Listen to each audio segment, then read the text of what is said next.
मेरी माताओं से दो चीजें कहना चाहूंगा, पुरुषों से भी कहना चाहूंगा कि दो बातें अपनी जिंदगी में उतार कर रखना। जिंदगी में कभी धोखा नहीं खा सकते अगर दो चीजें आपने अपनी जिंदगी में उतार ली। एक,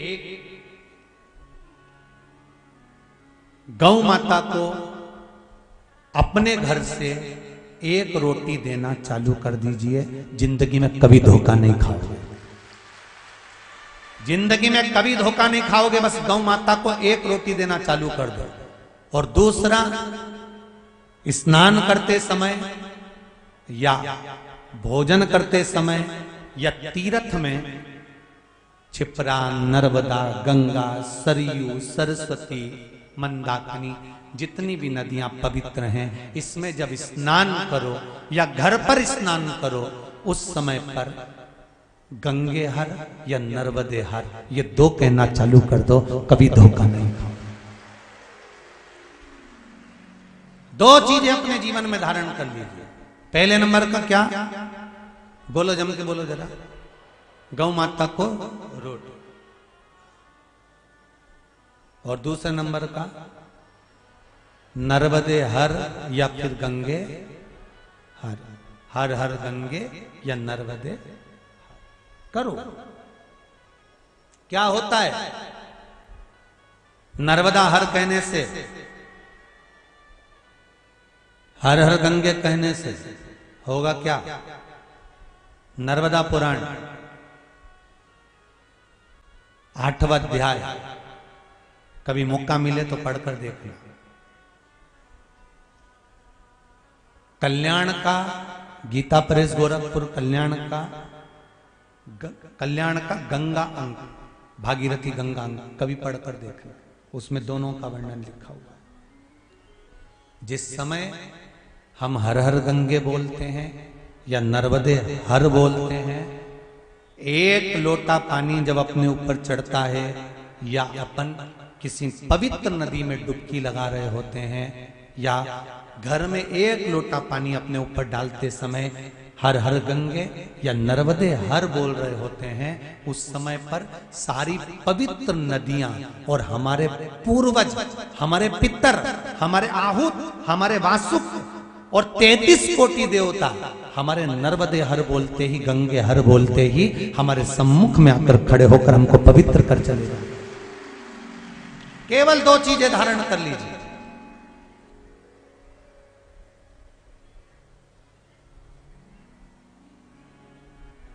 एक गौ माता की रोटी और एक गंगे हर, नर्मदे हर।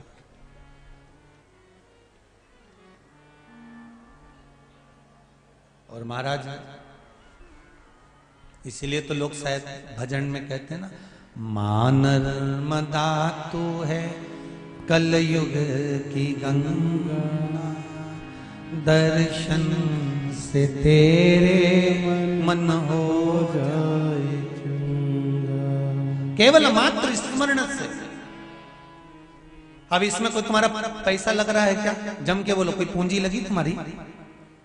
नर्मदे हर कहने में या गंगे हर कहने में या हर हर गंगे कहने में कोई पूंजी लग रही है आपको? जो करो आप निर्मल मन से। कथा में कहा था, व्यक्ति बनकर हम पैदा हुए हैं, पर व्यक्ति बनकर हमको जाना नहीं है, हमें व्यक्तित्ववान बनकर जाना है, कुछ अच्छा कर कर जाना है, जिससे संसार में दुनिया के लोग कभी हमारे जीवन में हमारा नाम ले सके। हमें केवल व्यक्ति बनकर नहीं मरना।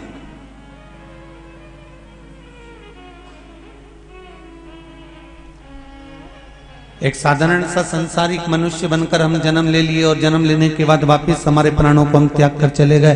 पुनरपि जननम पुनरपि मरणम, फिर जन्म, फिर मरण, फिर जन्म, फिर मरण। अंतिम बिंदु क्या है?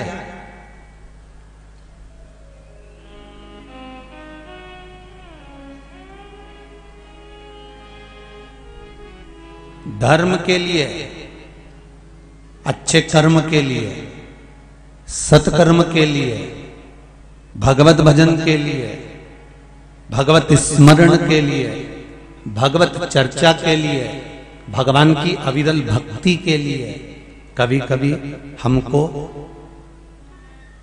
परिवार से भी लड़ना पड़ता है।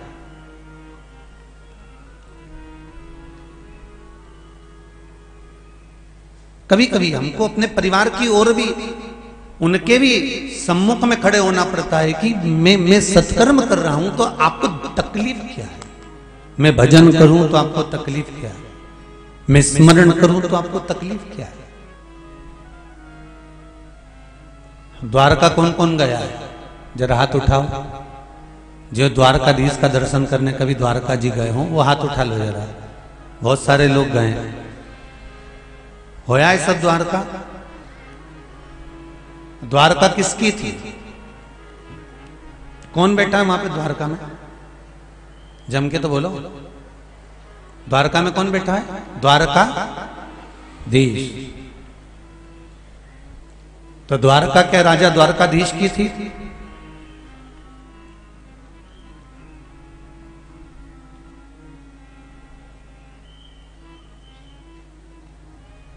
जिस द्वारका में द्वारिका नाथ बैठे हैं वो द्वारका द्वारकाधीश की नहीं थी।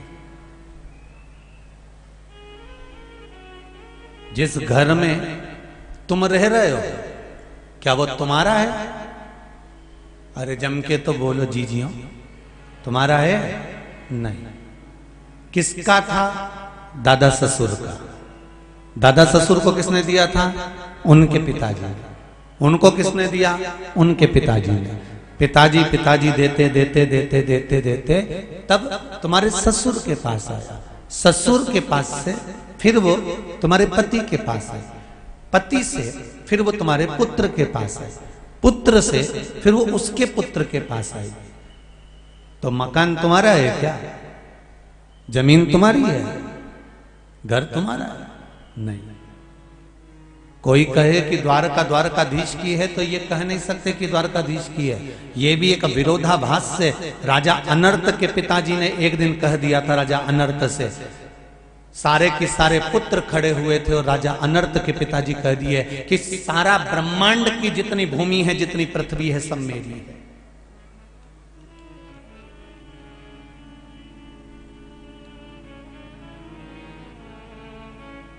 ये जितनी भूमि नजर आ रही है ये सब मेरी है।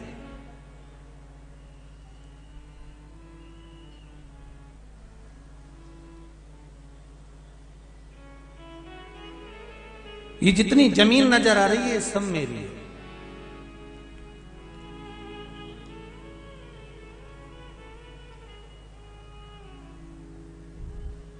एक निवेदन 24 अवतार मंदिर समिति से रहेगा। मान लो माताओं को अगर बैठने के लिए इधर जगह ना हो तो पीछे का टेंट खोलकर वहां पर भी बिछात करवा दीजिए, और अगर पीछे साइड में नहीं मिलता है तो इधर का भी टेंट खोलकर बिठा दीजिए। पर कोई भी कष्ट ना भोगे और खड़े ना रहे, इसका विशेष ध्यान रखें। समिति वाले इसका ध्यान रखिएगा, क्योंकि पंडाल लगभग आप लोगों के फुल हैं, तो उधर से टेंट खोलकर उधर साइड बिठाना प्रारंभ कर दीजिए। राजा अनर्त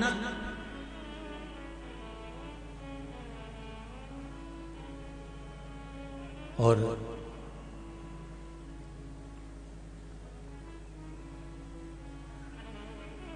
पिताजी कह रहे हैं कि ये सारी सृष्टि मेरी है, ये सारी पृथ्वी मेरी है।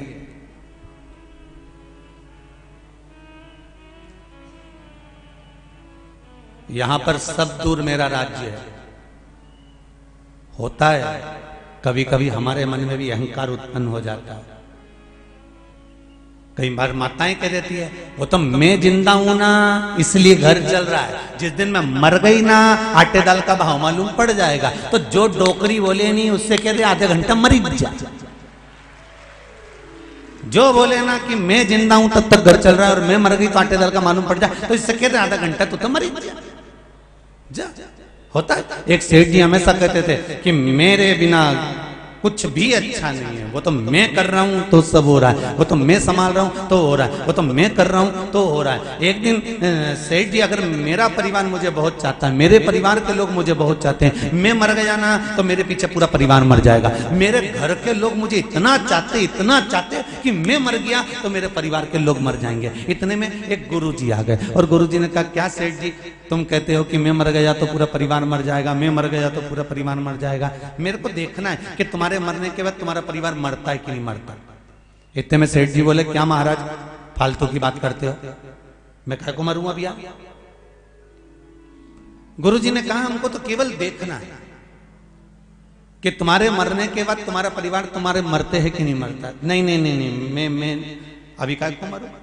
गुरुजी ने कहा, बस केवल एक काम करो कि एक लोटा पानी दे रहा हूं, पानी पीते पीते थोड़ा सा लुढ़क जा, लुढ़कोगे और जैसे ही लुढ़कोगे तो बस थोड़ी देर के लिए आधा घंटा तुम सांस रोककर बस पड़ी जा, तुम्हारा श्वास रोक लेना और तुम पड़ी जाना। इसके बाद सब मैं देख लूंगा कि घर के लोग कितने तुम्हारे पीछे मर रहे हैं। इतने में सेठ जी बोले, अगर मैं मर गया, मेरी पत्नी रो रो के मर जाएगी, मेरा बेटा मर जाएगा, मेरी बहू मर जाएगी, मेरा पोता मर जाएगा। इतने में गुरुजी बोले, मुझे वही तो देखना है कितने मर रहे हैं, तुम लुढ़को तो सही। अब सेठ जी लुढ़कने को तैयार नहीं, सेठ जी लुढ़क नहीं रहे। आखिरी में गुरुजी ने खूब कहा, तब उसने पानी का लोटा पिया और गुरुजी से सेठ जी बोले, अगर मेरे परिवार को कुछ हो गया तो गुरुजी बोले, वो मेरी गारंटी, तो लुढ़क।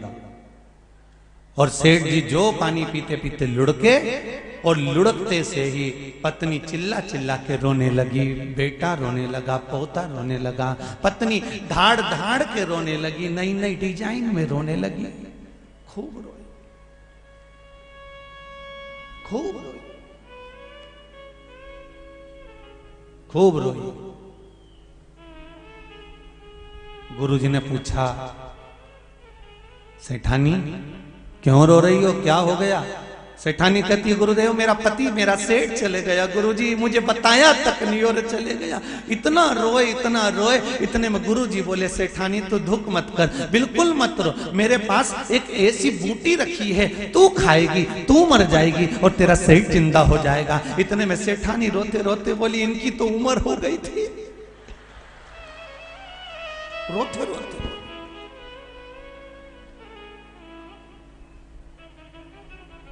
इनकी तो उम्र हो गई थी। इतने में सेठ जी को आया गुस्सा और उठने ही वाले थे। इतने में गुरुजी ने चिमटा खोड़ दिया, पड़े रहे चुपचाप, चुपचाप पड़े रहे।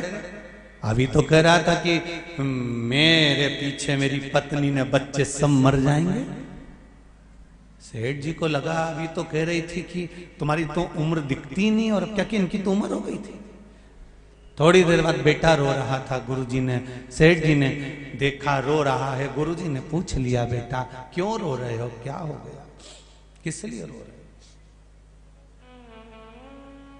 मेरे पिता चले गए, ये भी नहीं बताया कि किससे कितना लेना था। बाप नीचे पड़ा हुआ मन में सोच रहा, बताओ बाप मर गया, उसका गम नहीं, लेनदारी की पहले पड़ गई। इतने में गुरुजी ने कहा, बेटा मेरे पास एक ऐसी बूटी रखी है, तू खाएगा, तू मर जाएगा और तेरा पिता जिंदा हो जाएगा। इतने में बेटा रोते रोते बोला कि पिताजी अभी 3 दिन पहले बोल रहे थे कि सब कुछ अब तुझे संभालना है, इनको आराम से जाने दो गुरुजी, इनको जाने दो। पोता रो रहा है, तू क्यों रो रहा है, तेरे रोने का कारण क्या है? मेरे दादाजी चले गए, अब मुझे कुरकुरा कौन दिलाएगा?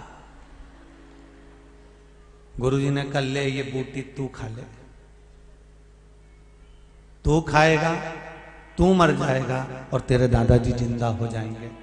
पोता रोते रोते बोला, गुरुजी तुम्हारे कोई आगे है ना तुम्हारे कोई पीछे है, बूटी तुम नहीं खा लो। सारे के सारे मिलकर वो बूटी गुरुजी को खिला रहे हैं, परिवार का व्यक्ति नहीं खा रहा। ये संसार है, वावारी दुनिया मतलब की दुनिया में किसी का कोई नहीं। श्री राम के संग हजारों सखा, वनवास हुआ तब कोई नहीं। माता सीता के संग हजारों सखी, जब हरण हुआ तब कोई नहीं। धन के साथी हजारों हैं, जब धन ही नहीं तो कोई नहीं। संसार में कौन अपना है?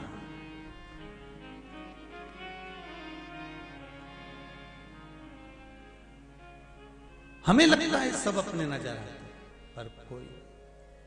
इसलिए मालवा के संत श्री नागर जी महाराज एक बात कहते हैं, ऐसो कोई नहीं रे या हीरा को पर खयो राम, कोई नहीं ऐसो कोई नहीं रे या हीरा को पर खयो राम, कोई नहीं।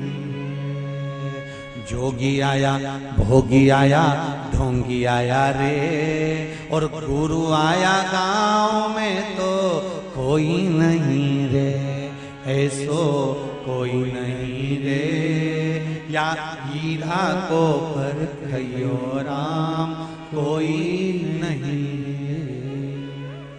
कौन है आप?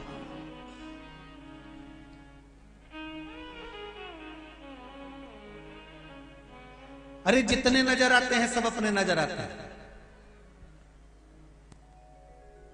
रात को मरोगे, जिस गद्दे पर सोकर मरे हो वो गद्दे को फेंक दिया जाता है। जिस कपड़े को पहनकर मरे हो वो कपड़े को भी, जम के बोलो जरा, फेंक दिया जाता है। जो तुम्हारी दवाई गोली होगी वो भी, अरे बोलो बोलो जरा अच्छे से बोलो, फेंक दी जाती है। जिस जिस चीज का प्रयोग वो मरने वाले व्यक्ति ने करा वो सब फेंक दिया जाता है। उसकी चादर, उसका कम्बल, उसका गद्दा, उसके कपड़े, उसके सब सामान बाहर पटक दिए जाते हैं। अर्थी तो बाद में जाती है, पहले सामान को ले जाकर बाहर पटक देते हैं। संपूर्ण सामग्री उसके प्रयोग की बाहर फेंक देते हैं। और गले में चेन पड़ी हो तो विचार करो जरा, उसको कोई फेंकेगा? फिर तो धीरे से बहू रोती रोती इतना घूमता करे नहीं तो आंसू ढलकाती ढलकाती चेन चेन ढलकाती ढलकाती बोले।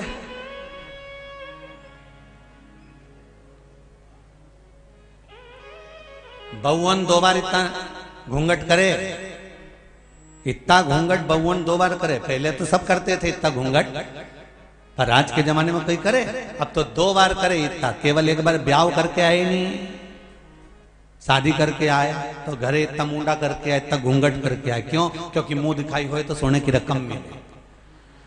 और दूसरी बार इतना घूंघट जब करे जब घर में डोकरा डोकरी मरे, जब घर में कोई बुढ़ा बुढ़ी मरे नहीं तब इतना घूंघट करे। क्यों? क्योंकि आंसुड़ा तो एक आए नहीं, बस डिजाइन में अंदर से चिल्ला आंसू आंसू तो कहीं आए नहीं,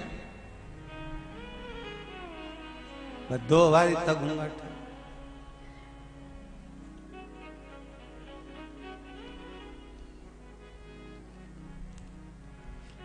एक बार की कहीं की कथा ध्यान में आ रही है। एक हमारे कोई यजमान थे बुजुर्ग, वो चले गए तो हमने कहा आशीष एक काम करो, गाड़ी इधर से जा रही है तो उधर से लेके चलो, क्योंकि जजमान चले गए तो अपन थोड़ा सा उनके यहाँ बैठ जाएंगे। बहुत समय भी हो गया है, 4-6-8 दिन हो गए थे। तो अब उनको मालूम भी नहीं था कि गुरु जी आ जाएगा। वो सब, कोई बहू झाड़ू लगा रही थी, कोई बर्तन मांज रही थी, कोई काम कर रही थी, कोई काम, और सब अच्छी हंस बोल के काम कर रही थी। और जैसे ही हमने दरवाजा पे पांव धरया और जो कुंडी बजाई और ने दरवाजा एक ने खोला, और खोलते से सब झाड़ू ने बर्तन सब पटकी ने इतना तक घूंघट, और जो हूं करके रोना चालू करी एक जगह बैठ के। तो हमने आशीष से कहा, आशीष अभी तो अच्छी खासी झाड़ू लगा रही थी और अच्छी खासी बर्तन मांज रही थी, अब इसको हुआ क्या? बस फिर चालू कि दाई जी तो बढ़िया थे, रात के मक्का की 4 रोटी खाए थे। अब मन में आया, मतलब तुम रोटी भी गिन रहे थे? 4 रोटी खाई, मक्का की खाई तो सही, पर पता नहीं चला। जीवन बड़ा विचित्र है।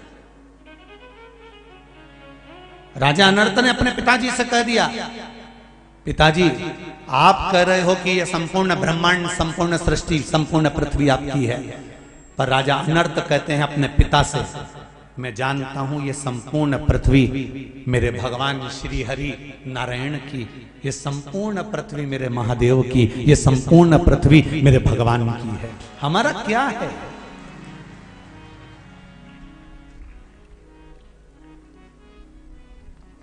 अपना क्या है? अरे मुट्ठी बांधे आए जग में, हाथ पसारे। एक कहावत में ये बड़ी सुंदर बात कही कि मुट्ठी बांधे आया जग में, हाथ पसारे जाएगा।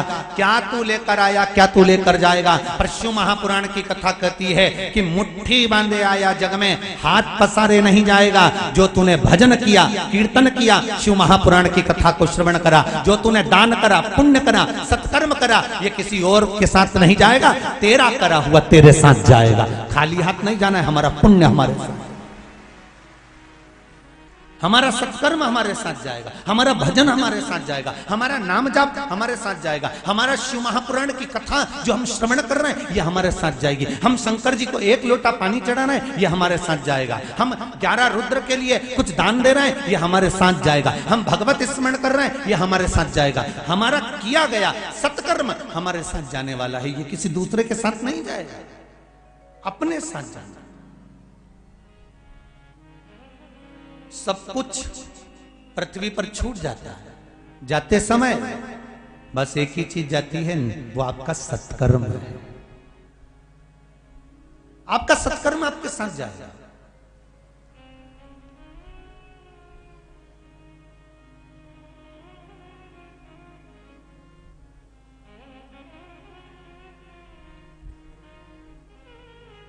अरे भाई,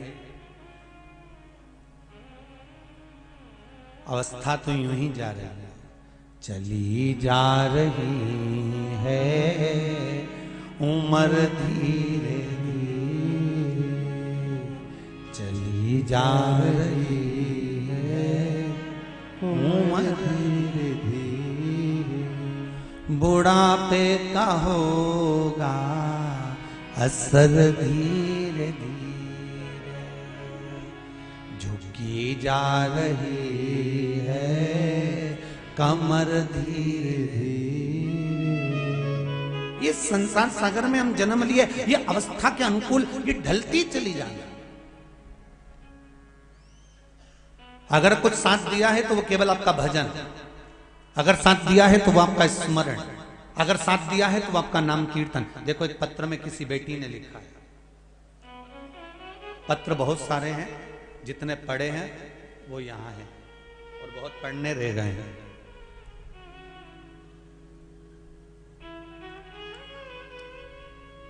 सविता मंडलोई धार से हैं, कहीं बैठी हो तो हाथ उठाइएगा। सविता मंडलोई धार से कहीं बैठी दिख रही हो तो हर हर महादेव बोल देना।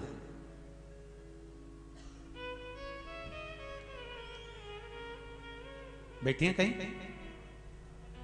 सविता मंडलोई, दोनों हाथ उठाकर हर हर महादेव बोल दो एक बार, कहीं बैठी हो तो। एक तो पंडाल बड़ा तो दिखते भी नहीं।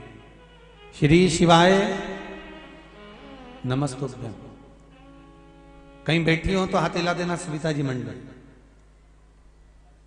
आपने पत्र में लिखा है, गुरुजी मजदूरी करती थी, पत्र लिख रही, बेटा एक गाड़ी को लाने के लिए जिद कर रहा था, सोचा क्या करूं। पत्र में सविता जी लिख रही हैं कि मैं करूं क्या। फिर मालूम पड़ा एक बार कि पशुपति व्रत कर लो, और उस व्रत में ऐसा है कि जो मांगते हैं वैसा मिल जाता है, और शंकर की आराधना में मन लगा लो। सविता जी मंडलोई ने लिखा है, पशुपति व्रत करना प्रारंभ करा गुरुदेव, और बेटा तीसरे व्रत के दिन, दूसरे व्रत के दिन आइसर गाड़ी को लेकर घर पर आ गया। ये शिव की कृपा। मैं चाहूंगा आस्था चैनल वालों से, अगर क्लोज हो तो पत्र को अवश्य आप लोग प्रयास करा करो, कि जो पत्र यहाँ से पढ़े जाते हैं उसका मोबाइल नंबर भी लिखा होता है और उसका नाम भी लिखा होता है। प्रयास करा करो कि जितना दिख जाए लोग। सविता जी मंडल, गुरुदेव बेटा आईसर गाड़ी लेकर आ गया।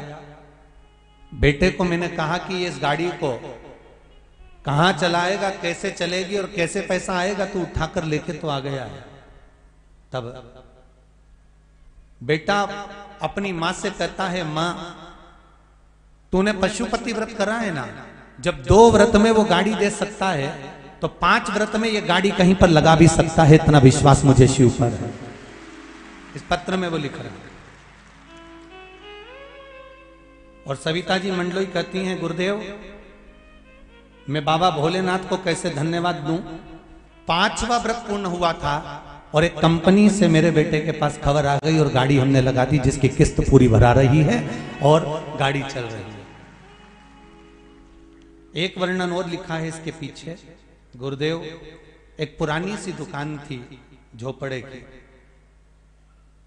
भोलेनाथ जी से मैंने निवेदन करा था और एक जल में चंदन का पानी डालकर शिव जी को समर्पित करा था, जो बेलपत्री के पेड़ के नीचे करना था। ये पत्र कह रहा, मैंने वो करना प्रारंभ करा। गुरुदेव 4 सोमवार निकले और मेरी वो दुकान अपने आप टूटी और अब वो पक्की बनने के लिए तैयार हो गई है। ये शिव की कृपा। ये पत्र है।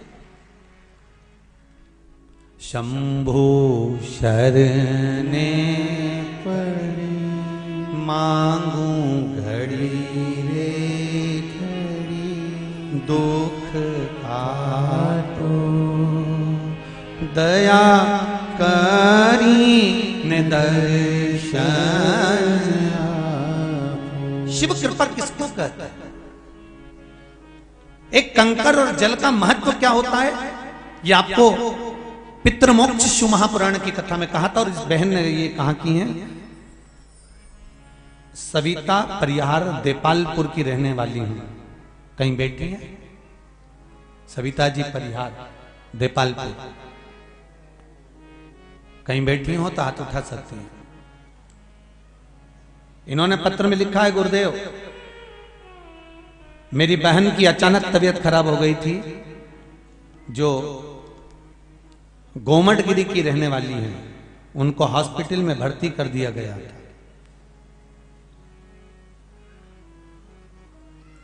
उनके ब्रेन में खून जमने के कारण डॉक्टर ने उनका ऑपरेशन का बोल दिया था। कहीं बैठी हैं क्या? हाथ उठा सकते हैं। डॉक्टर ने उनका ऑपरेशन करने का कहा था। गुरुजी मैं सविता परिहार, मैंने अपनी बहन के लिए पशुपति व्रत करना प्रारंभ करा और डॉक्टर ने जो ऑपरेशन का बोला था, 3रा व्रत पूर्ण हुआ गुरुदेव। उसकी याददाश्त भी आ गई, उसकी वाणी भी खुल गई, उसको सुनाई भी देने लगा और उसका पूरा शरीर काम करने लगा। ये पत्र में लिखा है।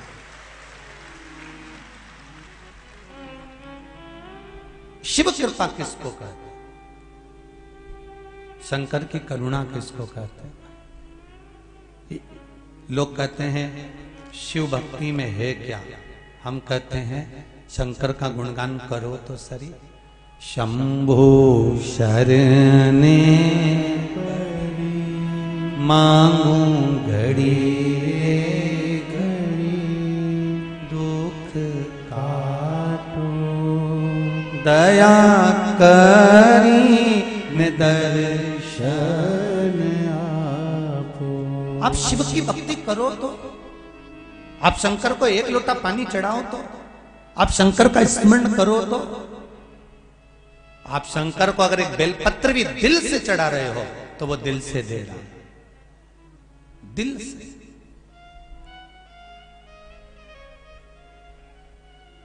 एक बहन ने तो पत्र में लिखा है, गुरुजी एक बार मैं शिव मंदिर में किसी कार्य के लिए गई थी और वो कार्य बहुत जरूरी था और आपने कहा था कि मंदिर की बेलपत्र उठाकर मंदिर में शिव जी को चढ़ा देना। मंदिर गई तो बेलपत्र नहीं थी, घर से बेलपत्र ढूंढती ढूंढती गई तो बेलपत्र नहीं थी। आपने कहा था गुरुदेव, अगर बेलपत्र नीवी मिले तो अपने हाथ की ये 3 उंगली शंकर जी के शिवलिंग पर स्पर्श करा देना और शिव जी को कह देना कि बेलपत्र चढ़ा रही हूं, स्वीकार कर लेना। मैंने केवल उंगली लगाकर बाबा से विनती करी और गुरुदेव मेरा वो कार्य 24 घंटे के अंदर पूर्ण हो गया। केवल उंगली का स्पर्श मात्र कर लेना।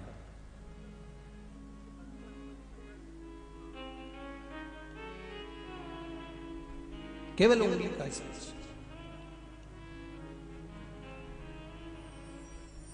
महाराज, तेरे दरबार की बाबा निराली शान देखी है, तुझे देते नहीं देखा पर झोली भरी देखी है। बाबा से इतना जरूर है कि बाबा जीवन में सारा सुख आपका, ये जीवन में जो तकलीफ है, दुख है, कष्ट है, रोग है, बीमारी है, ये सब आपको समर्पित है बाबा। हमारा है क्या? है क्या हमारा? राजा नर्त कहते हैं कि ये पूरा ब्रह्मांड मेरे भगवान का है, और पिताजी आप कहते हो कि आपका है। किसी व्यक्ति को अच्छी सीख दोगे ना तो वो स्वीकार नहीं करता। अश्वत्थामा ने रात के समय उल्लू को देख लिया था और उल्लू ने कौवे के बच्चे को मार दिया था, तो अश्वत्थामा ने रात्रि को सोते हुए पांडवों के पुत्र को मार दिया था। केवल उल्लू को देखकर उसे ज्ञान आ गया था कि रात को उल्लू कौवे के बच्चे को मार रहा है, तो अश्वत्थामा पांडवों के पुत्र को मारने पहुंच गया था। विचार करिए जरा, इतना बड़ा विद्वान अश्वत्थामा, जिनकी विद्वत्ता की कई कई कई लीलाएं हैं, और वो अश्वत्थामा एक उल्लू को देखकर बुद्धि बिगाड़ लेता है। एक उल्लू को देखकर।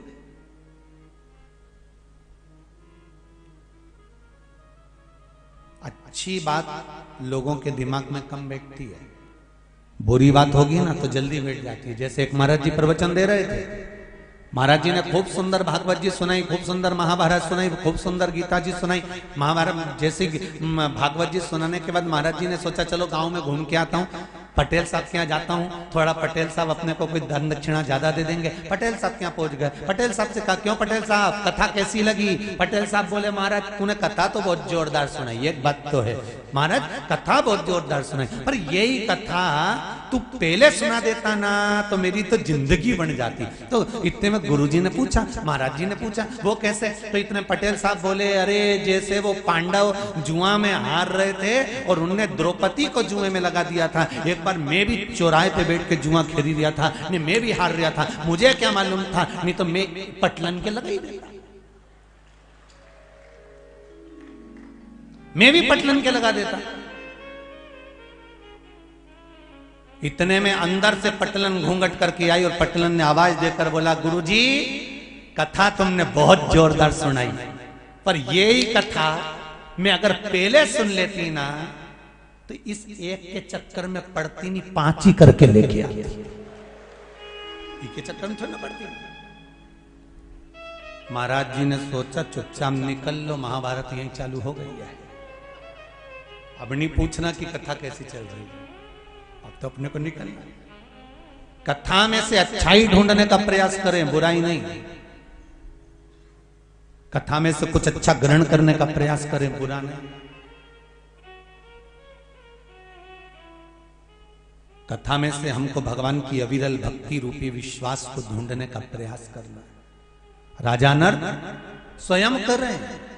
पिताजी ये संपूर्ण ब्रह्मांड, संपूर्ण सृष्टि परमात्मा की, और पिताजी मानने को तैयार नहीं। अच्छा समझाओ किसी को तो कहां समझता है।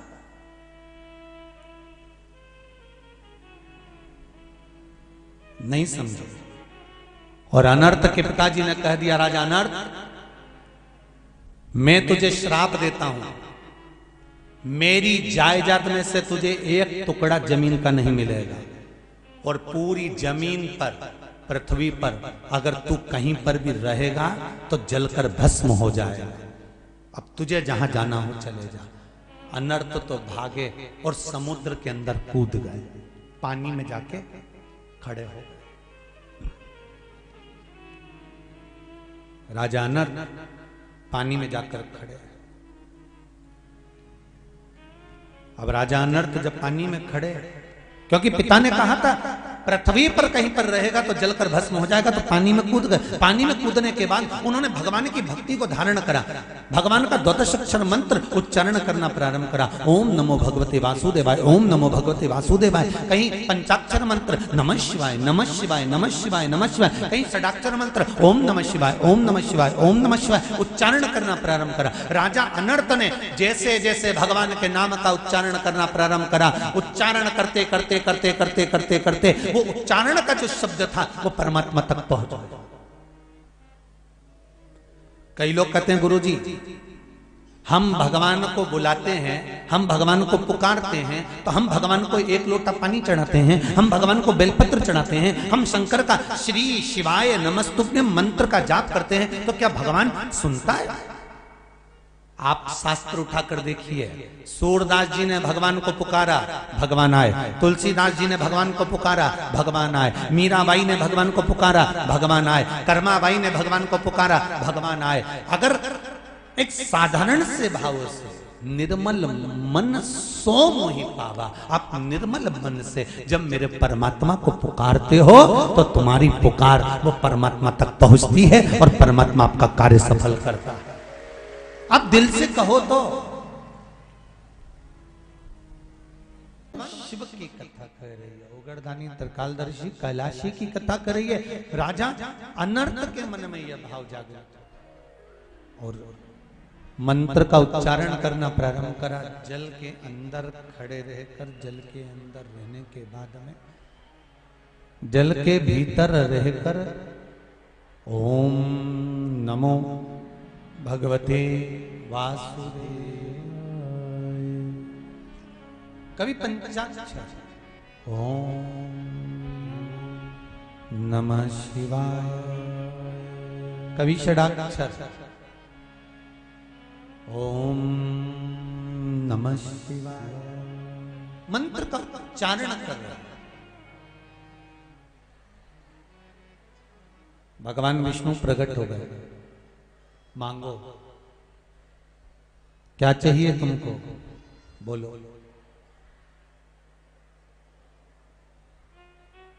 राजा अनर्थ ने कहा प्रभु बस एक कृपा कर दो, मेरे पिता ने मुझे श्राप दिया है, पृथ्वी पर कहीं नहीं रह सकता।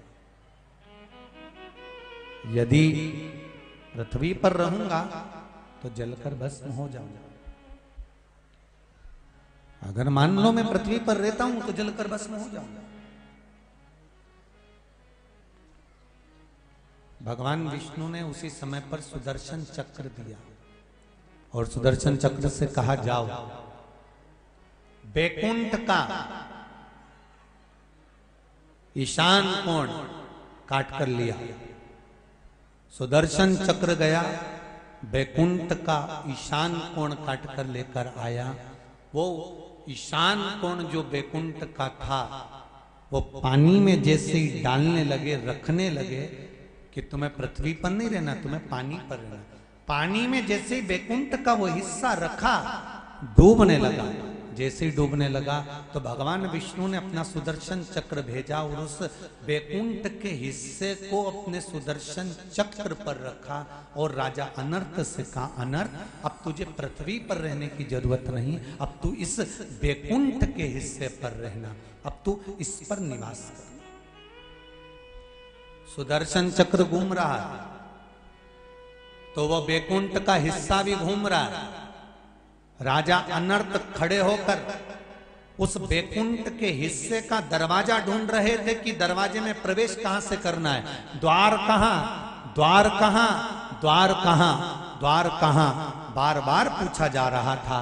तब भगवान विष्णु ने द्वार का रास्ता दिखाया, तब उसका नाम द्वारका पड़ गया। महाराज तब पड़ा उसका नाम। तो द्वारका किसकी है? जम के बोलो जरा। राजा अनर्थ की।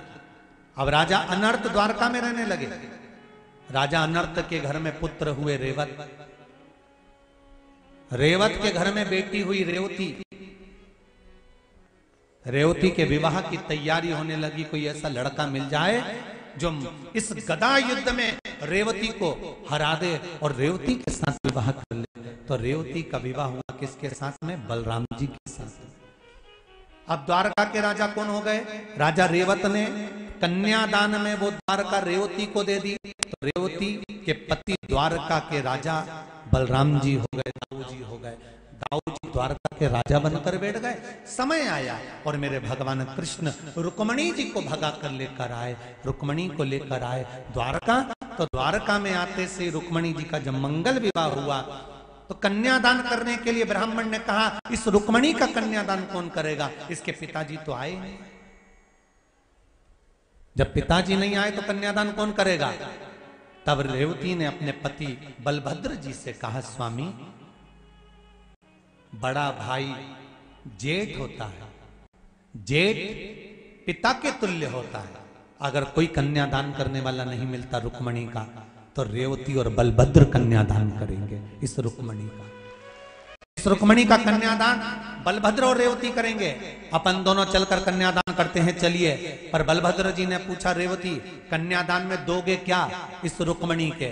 तो रुक्मणी जी कहती है, चिंता मत करो, जो मेरे पिता ने द्वारका दी थी वही मैं रुक्मणी के कन्यादान में द्वारकाधीश को दे देती, वही दूंगी। अब राजा अनर्थ की द्वारका रेवत को मिली, रेवत से रेवती को मिली और रेवती से वो द्वारका द्वारकाधीश को मिली। वो कोई साधारण है द्वारका? हमको लगता है हमारा। अरे भाई, ब्रह्मा जी को ये महसूस हो रहा था, ब्रह्मदेव को, कि ये संपूर्ण सृष्टि का संचालन मैं कर रहा हूं। आप जब काम करते हो ना दुकान पर, खेती पर, तो आपको लगता है कि सब काम नहीं कर रहा।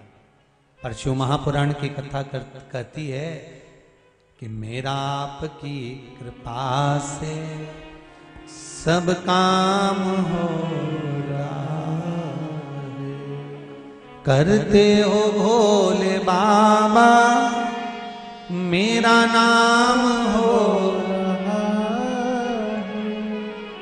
हम कोई करने वाले नहीं, करने वाला तो मेरा देव अधिदेव महादेव है।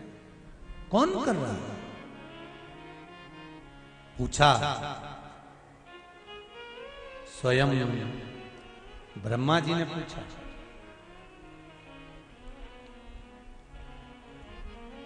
भगवान विष्णु से प्रश्न कर रहे हैं ब्रह्मदेव कि ये तुम्हारे पिता हैं कौन? भगवान विष्णु कहते हैं मेरे पिता शिव है। विश्वास नहीं हुआ। जिस व्यक्ति को अपना गोत्र नहीं मालूम होता ना, उस व्यक्ति को शंकर जी का नाम ले लेना चाहिए। किसका नाम लेना चाहिए? शंकर जी।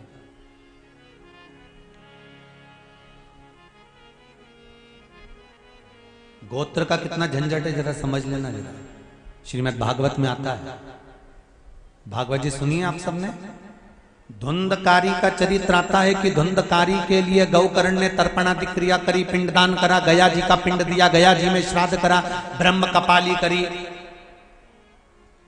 गौकर्ण ने अपने भाई धुंधकारी के लिए कितना कितना प्रयास करा, उसके बाद भी धुंधकारी को मुक्ति मिली क्या? जम के तो बोलो, मोक्ष मिला था? नहीं, मुक्ति नहीं मिली उसको। तो गोकर्ण के मन में कृष्ण उत्पन्न हो गया।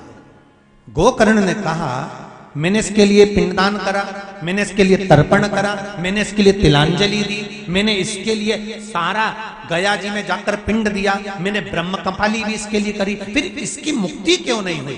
कारण क्या है? क्या गया जी से किसी की मुक्ति नहीं होती? क्या ब्रह्म कपाली से किसी की मुक्ति नहीं होती? क्या पिंडदान से किसी की मुक्ति नहीं होती? क्या तिलांजलि देने से किसी की मुक्ति नहीं होती? आखिर इसको मुक्ति क्यों नहीं मिली? इसका मोक्ष क्यों नहीं होता? सूर्य नारायण भगवान ने कहा, अरे ओ गोकर्ण, तेरे भाई को मुक्ति क्यों नहीं मिली, उसका एक कारण है। तेरा भाई आत्मदेव की संतान नहीं है, ये धुंधली का पुत्र नहीं है, ये तो धुंधली की सहेली का पुत्र है। उसको ये गोदी लेकर आ गई थी, पैसे दे दिए थे, बेटे को लेकर आ गई थी। अब इसको नाम मिल गया पिताजी का आत्मदेव, माता का नाम मिल गया धुंधली, गोत्र भी मिल गया आत्मदेव का, पर सही में औलाद किसकी है? सहेली की। जिस समय पर इसका पिंड दिया जा रहा था, जिस समय पर इसका तर्पण किया जा रहा था, जिस समय पर इसकी तिलांजलि दी जा रही थी, गया जी में जब आप पिंडदान कर रहे थे, तर्पण कर रहे थे, तिलांजलि दे रहे थे, ब्रह्म कपाली में आप तर्पण कर रहे हो, तिलांजलि दे रहे हो, उज्जैनी में आप तर्पण कर रहे हो, तिलांजलि दे रहे हो, उस समय पर इसका गोत्र बोला जाता है। तुमने गोत्र कौन का बोला? आत्मदेव का। नाम किसका लिया पिताजी में? आत्मदेव का। माता का नाम क्या लिया? धुंधली का। पर इसके असली गोत्र को तुम नहीं बोल पाए, इसलिए ये तर नहीं पाया, इसलिए ये प्रेत योनि में पड़ गया, ये भटक रहा, ये तर नहीं पाया।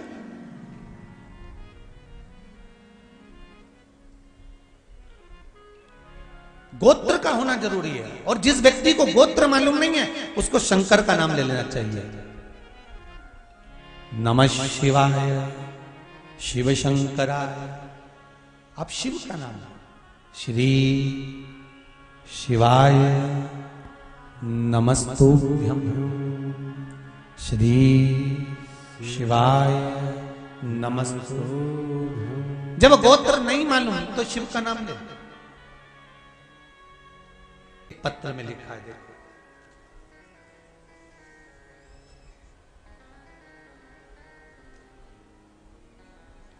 विनीता नामदेव, सिंगाना, मनावर, जिला धार से आई है। कहीं खड़ी हो, अगर बैठी हो तो आप ही हैं। दोनों हाथ उठा दो, एक बार दोनों हाथ उठाओ। हर हर महादेव। विनीता जी, माइक पहुंच सकता है क्या? आप पास में हैं, माइक भेज सकते हो? भेजो जरा, भेजो जल्दी जल्दी भेजो, फुर्ती से पूछाओ। इधर इधर इधर इधर बाबू, इधर जाओ, खाली जगह में जाइए, दौड़कर जाइए।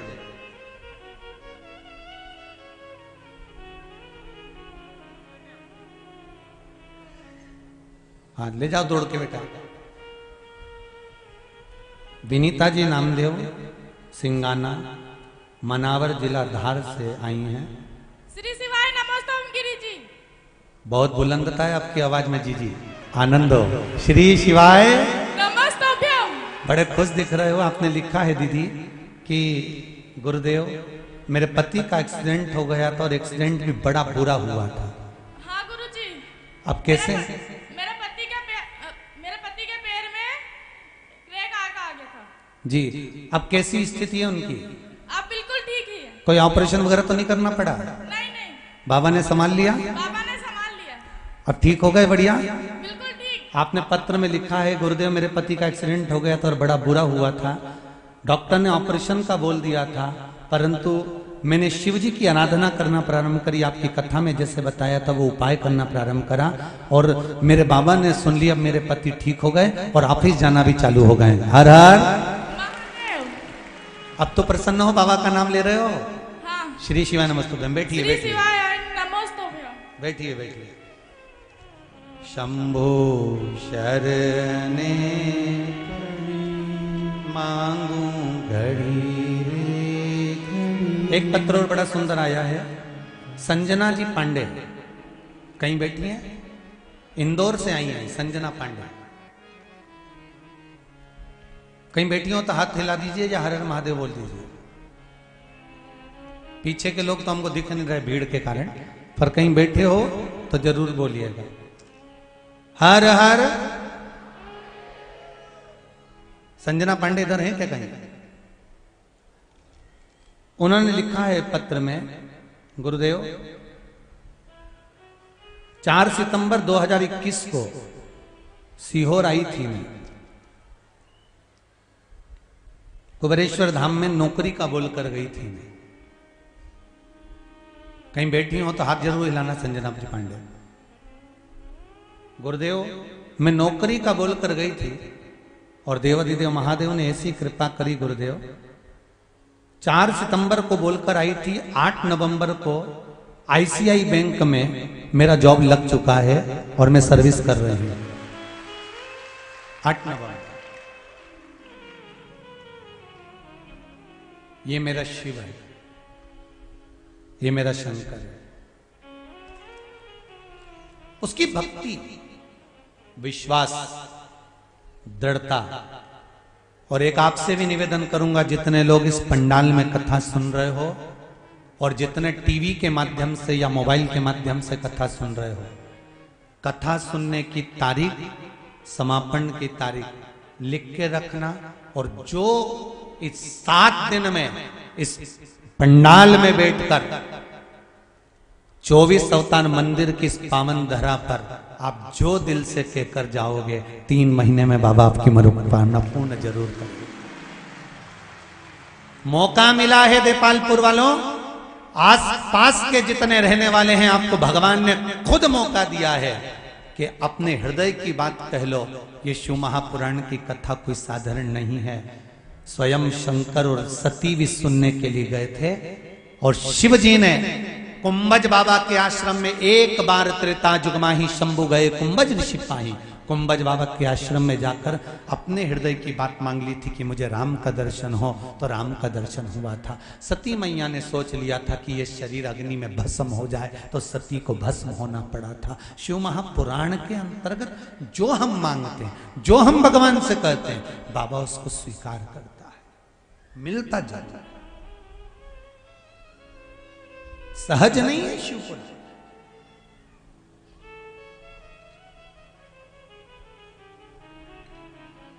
शंकर की कृपा सहज नहीं।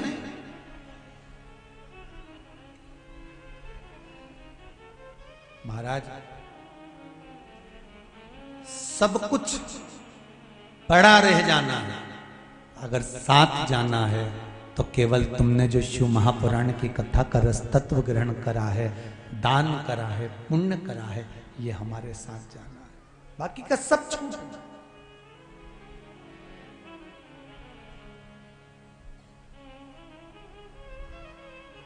अरे देख लिया संसार हमने, देख लिया सब मतलब के यार हमने देख लिया।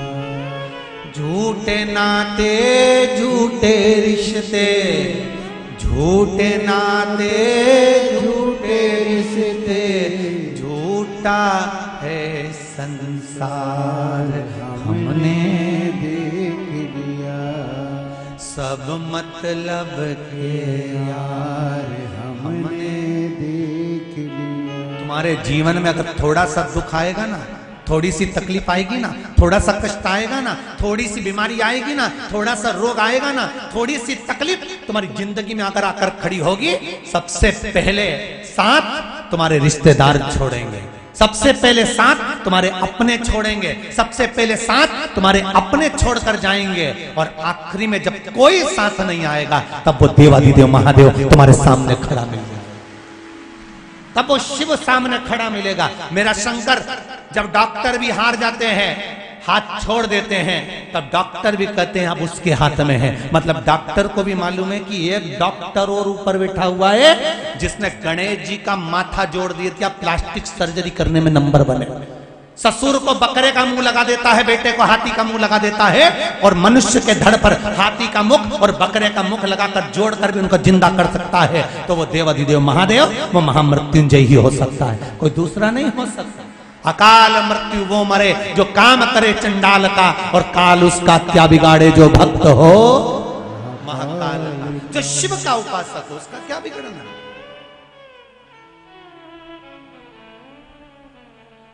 सब मतलब के यार हमने देख लिया, सारे मतलब के। भगवान विष्णु, भगवान ब्रह्मा, गोत्र नहीं मालूम, शिव नाम ले लो, कुछ नहीं जानते, हम पढ़े नहीं है, हम लिखे नहीं, हमको कुछ नहीं आता, हम तो अनपढ़ हैं, पर एक चीज तो जानते हैं, क्या? श्री शिवाय नमस्तु। हम कुछ नहीं जानते, बस एक मंत्र जानते हैं जो शिव महापुराण की विद्येश्वर संहिता में पूर्ण रूप से वेदव्यास जी ने लिख दिया। और वेदव्यास जी ने यह भी लिख दिया कि इस मंत्र का उच्चारण करने वाला शंकर को सामने प्रकट कर सकता है, शिव की शरणागति जा सकता है, मात्र इस मंत्र का उच्चारण करने वाला। शिव महापुराण के विद्येश्वर संहिता में लिख दिया। करो भजन।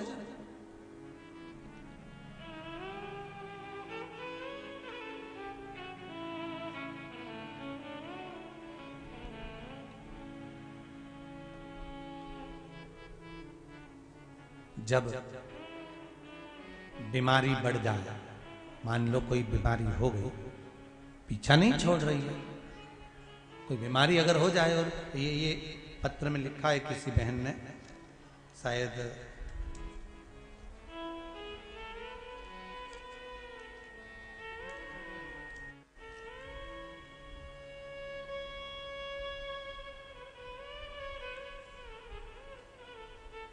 मंजू शर्मा, पीपलिया, बाजपुर, उत्तराखंड से आई हैं यहां पर कथा सुनने के लिए। उत्तराखंड आप ही हैं? दोनों हाथ उठाकर बोल दो एक बार, हर हर महादेव।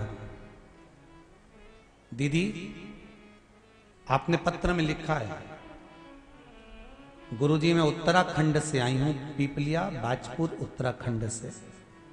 अपने पति विनोद शर्मा के साथ आई हूं। आपके पति भी आए हुए हैं? कहां बैठे हैं? जरा वो भी खड़े हो जाएं। विनोद जी, आप ही का नाम है जी? हर हर महादेव। विनोद जी और मंजू जी, देपालपुर की इस पावन धरा में आप इतनी दूर से पधारे, आपका स्वागत, वंदन, अभिनंदन है। उत्तराखंड से आए हैं गुरुदेव हम लोग। टीवी पर कथा सुनते थे, रिजर्वेशन भी हुआ था, 2 मार्च को हमको वहां आना था रुद्राक्ष उत्सव में, पर वहां पहुंचते भीड़ बहुत थी, इसलिए हम लोग यहां कथा सुनने के लिए आए हैं। गुरुदेव, एक बात कहना चाहती हूं, पत्र में लिखा है दीदी आपने, मेरा बेटा बहुत बीमार रहता था, इलाज करवा करवा कर थक गए थे, ये पत्र में आप लिख रहे हैं। तब गुरुदेव आपने रुद्राक्ष का जल शिवजी को चढ़ाकर उस जल का पान करना बताया था। वो हमने करना प्रारंभ करा और मेरा बेटा अब बिल्कुल ठीक हो चुका है, इसलिए हम बाबा को प्रणाम करने आए। बैठिए मंजू जी शर्मा, विनोद जी शर्मा, बहुत बहुत साधुवाद, बैठिए। हर हर महादेव। हम उत्तराखंड से बाबा को केवल प्रणाम करने आए हैं, क्योंकि हमने कह दिया था कि हमारा पुत्र अगर ठीक हो जाएगा तो जहां शिव पुराण हो रही होगी उस पुराण को हम प्रणाम करने जाएंगे। बहुत बहुत साधुवाद। शिव भक्ति किसको, एक पत्र और है बड़ा सुंदर है, देखो पत्र में एक पत्र और बड़ा सुंदर है।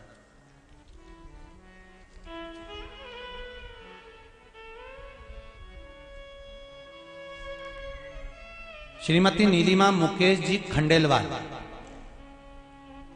कहीं बैठी हो तो हाथ उठाइएगा। श्रीमती नीलिमा मुकेश जी खंडेलवाल, इंदौर।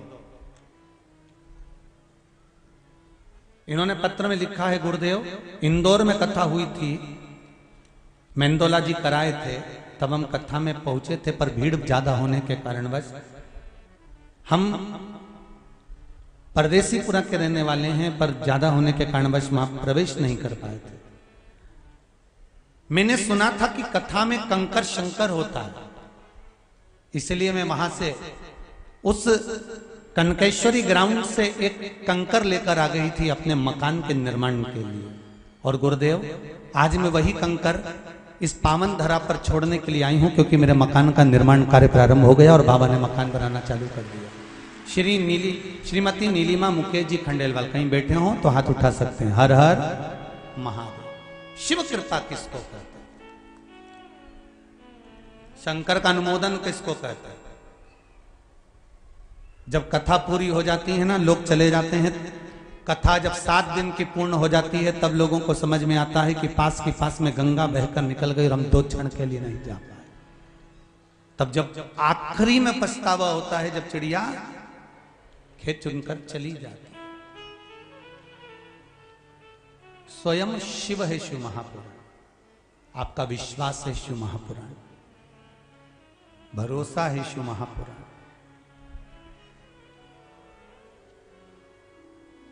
एक बहुत सुंदर भाव, मान लो कोई बीमारी पकड़ कर रख ली, जैसे शरीर में कोई गांठ हो गई या लीवर या किडनी किसी भी तरह से आपको तकलीफ दे रही है। डॉक्टर बोल रहा है कि डायलिसिस करना पड़ेगा, या डॉक्टर बोल रहा है कि ये जांच के लिए जाएगी और हो सकता है कि इसमें कैंसर निकल सकता है या ये प्रॉब्लम हो सकती है। तब एक काम करना प्रारंभ कर, कुशोदक जल शिव जी को चढ़ाना प्रारंभ कर। एक जल के पात्र में कुश डालना। क्या डालना है? कुश। कुशा जो होती है उसका कुशा डाल दीजिए और उस कुशे को वापस निकाल लीजिए। 10 मिनट 20 मिनट तक उस जल के अंदर कुश पड़ा होना चाहिए। वो कुशा वापस निकालने के बाद में जिस व्यक्ति को रोग है और रोग का इलाज लग नहीं रहा हो या तकलीफ आ रही हो, तो कुशोदक जो जल होता है वो शिव जी को श्री शिवाय नमस्तुभ्यम बोलकर समर्पित करना चाहिए। उसी का आधा चम्मच से भी आधा चम्मच भाग लेकर आ जाओ, थोड़ा सा शरीर पर छीटा, थोड़ा सा आचमन उस कुशोदक जल का करना प्रारंभ कर दीजिए। बाबा चाहेगा शरीर ठीक होना प्रारंभ हो जाए।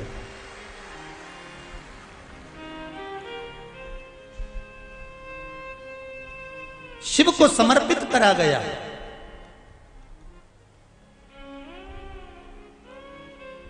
कुश का जल भगवान शंकर को जब समर्पित किया जाता है तो केवल शिव के लिए नहीं रहता, वो जल हमारे पूर्वजों के लिए भी रहता है। उसका लाभ हमारे पूर्वज भी हमें प्रदान करते हैं, केवल शिव के लिए नहीं। पहले की कथाओं में कहा है जब हम शंकर भगवान को जल चढ़ाते हैं तो उसके हिस्से हो जाते हैं। वो जल के हिस्से शिव को चढ़ाते से ही हो जाते हैं। 33 कोटि देवता में चले जाते हैं, गणेश जी का चले जाता है, पितरों का चले जाता है, भोलेनाथ जी का चले जाता है, वास्तु को चले जाता है, आहु दोष में जाता है। ये हमारा एक लोटा पानी जो हमने शंकर भगवान को चढ़ाया उसके हिस्से अपने आप भगवान शंकर उसी समय पर कर देते हैं और हमारे जीवों को तृप्त कर देते हैं। भगवान ब्रह्मा ने भगवान विष्णु से कहा तुम्हारे पिता कौन है? भगवान विष्णु कहते हैं मेरे पिता देवाधिदेव महादेव है। तब भगवान ब्रह्मा को विश्वास नहीं हुआ तो उन्होंने कहा मैं तुम्हारे पिताजी का दर्शन करना चाहता हूं, और एक पर्वत को घुमाना प्रारंभ करा। ऐसा पर्वत घुमाया, ऐसा घुमाया कि उसमें से अग्नि का एक खंभ प्रकट हो गया और ऐसा लिंगायत आकृति प्रकट हो गई। और उस लिंगायत आकृति में से आवाज आई कि हे नारायण, हे ब्रह्मा, मैं ही आप सबकी उत्पत्ति का कारण, मैंने ही भगवान विष्णु को प्रकट करा है और भगवान विष्णु ने ब्रह्मा तुमको प्रकट करा।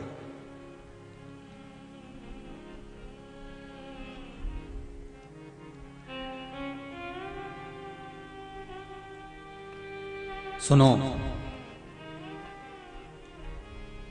ब्रह्मा जी भगवान विष्णु से कहते हैं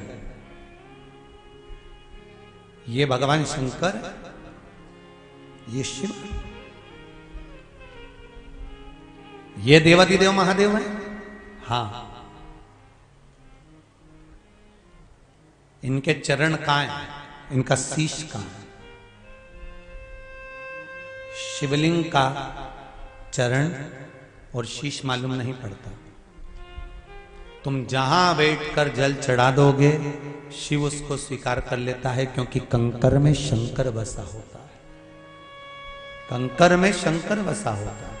तुमने जहां चढ़ाया शिव ने स्वीकार कर लिया।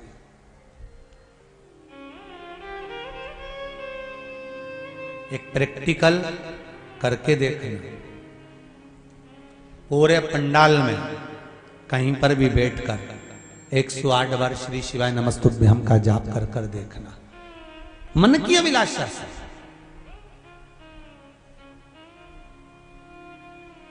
जो टीवी पर सुन रहे हैं, आस्था चैनल पर, जो फेसबुक यूट्यूब पर कथा श्रवण कर रहे हैं, शिव पर विश्वास कर आप दिल से कहो तो उसको, कथा सुनते सुनते उससे बात तो करो। हमारे यहां की माताएं एक भजन गाया करती थी, बड़ा पुराना भजन है, भोले बाबा से मिलने का सत्संग ही बहाना, दुनिया वाले क्या जाने मेरा रिश्ता, जम के तो बोलो पुराना है। और ना जाने कहां कहां ढूंढा उन्हें, फिर आखिरी में मालूम पड़ा सत्संग में पाया है। भगवान को ढूंढने के लिए किसी तीर्थ में जाने की जरूरत नहीं है, भगवान को ढूंढने के लिए किसी नदी के तट पर जाने की जरूरत नहीं है, भगवान को ढूंढने के लिए किसी दूसरी जगह जाने की जरूरत नहीं है। क्योंकि शिव महापुराण में माता पार्वती जी ने शंकर भगवान से कहा था, भोलेनाथ एक बात बताओ,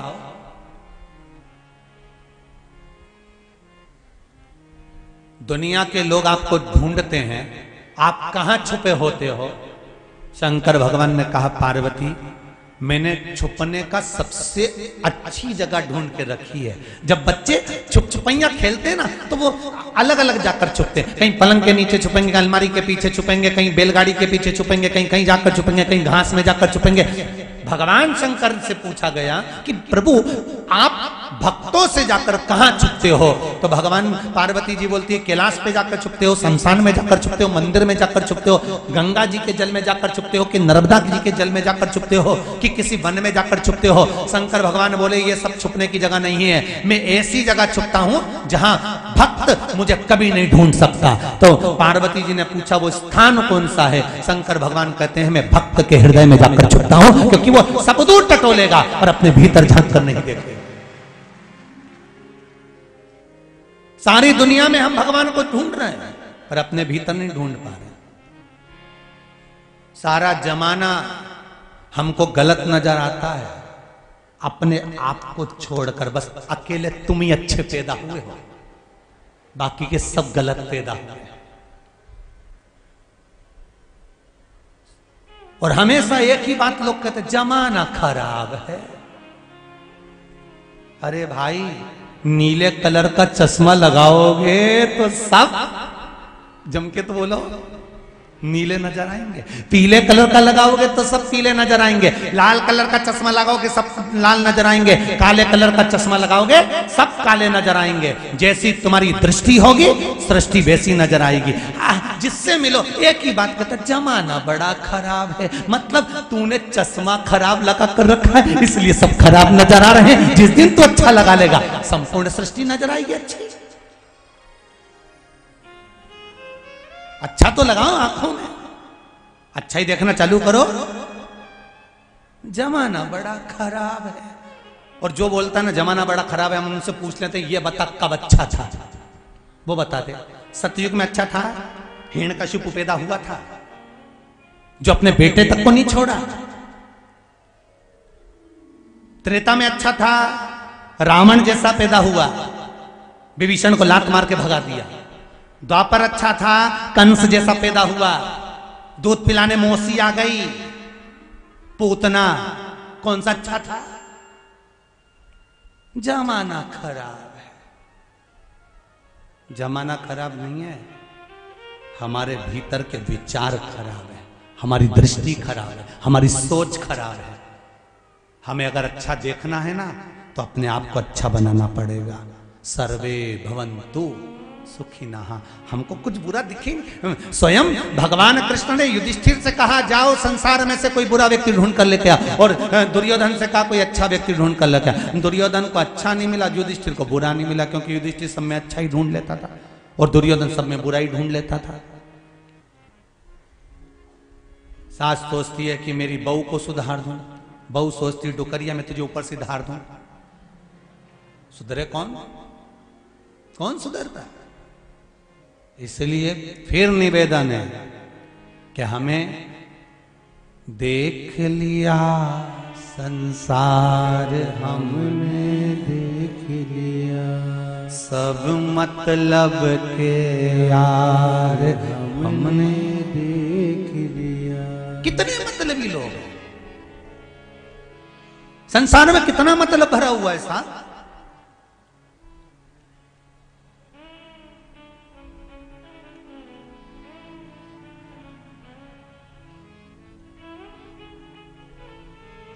अरे गुरुदेव, इतने बढ़िया हम दोनों पति पत्नी में, पत्नी मेरी इतनी बढ़िया, पत्नी के पति बढ़िया, दोनों बढ़िया हो, क्योंकि अच्छाई देख रहे हो।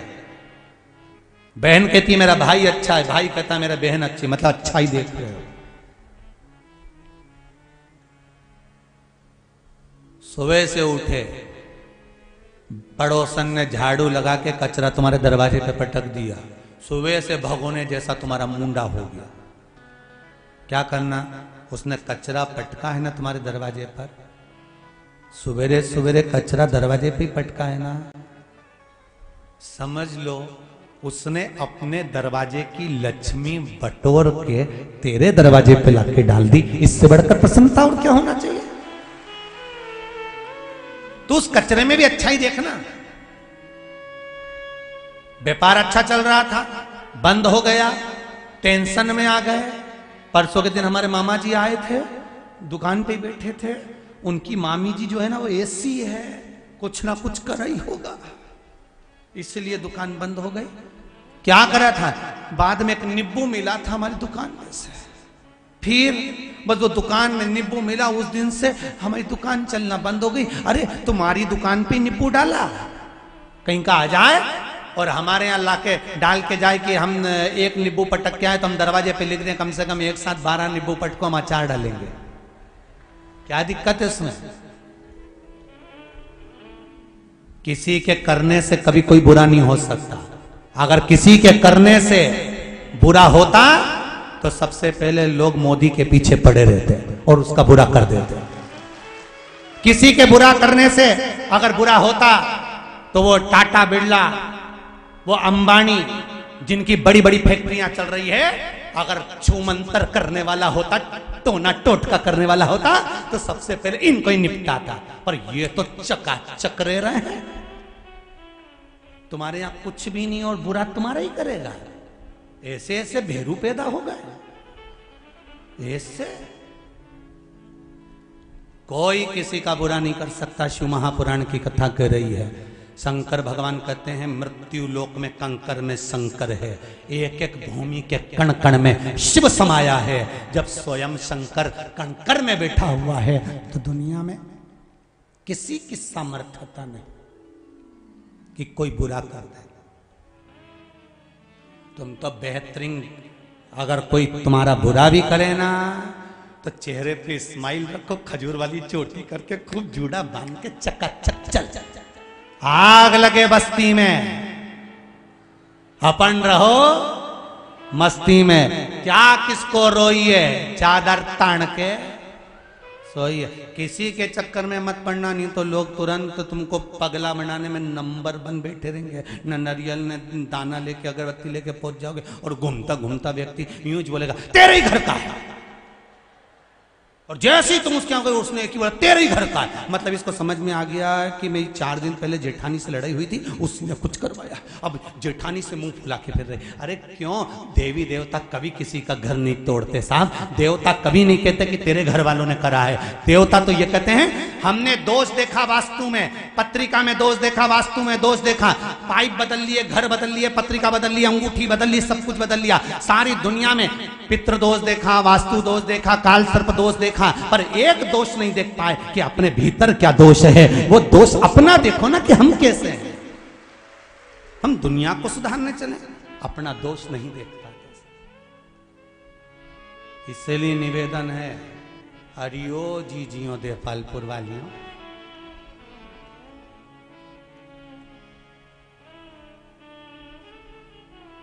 देवपालपुर में तो हम आपको सासुएं भी कह सकते हैं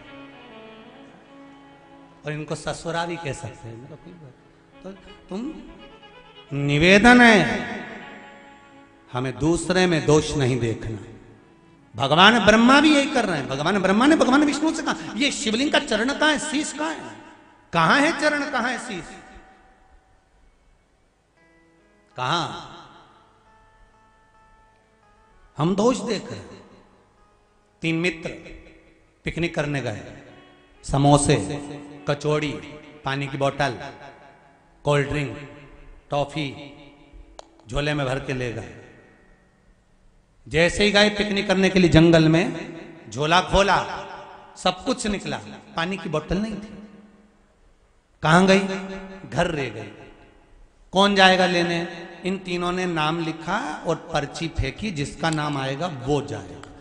नाम की पर्ची फेंकी, एक का नाम आया, वो बोतल लेने के लिए उसको भेजा, तू जा बोतल लेने, जब तक हम समोसा, कचौड़ी, इमरती, जलेबी, भजिया, पकोड़ा कुछ नहीं खाएंगे जब तक तू नहीं आएगा। और उसको भेज दिया। वो गया, आधा घंटा हो गया नहीं आया, 1 घंटा हो गया नहीं आया, 1.5 घंटा हो गया नहीं आया, 2 घंटे हो गए नहीं आया। इन दोनों ने विचार करा, उसकी मम्मी पापा ने कहीं काम पे लगा दिया होगा, चलो कचौड़ी समोसा निकालो और खाने की तैयारी करो। इनने कचौड़ी समोसा निकाला और निकाल के दोनों ने समोसा लिया और मुंह में ले जाने ही वाले थे, इतनी देर में वो पेड़ के पीछे से आ गया और आते से ही बोला, मुझे पहले ही मालूम था कि तुम दोनों खा जाओगे, इसलिए मैं गया ही नहीं। वो मैं ही खड़ा।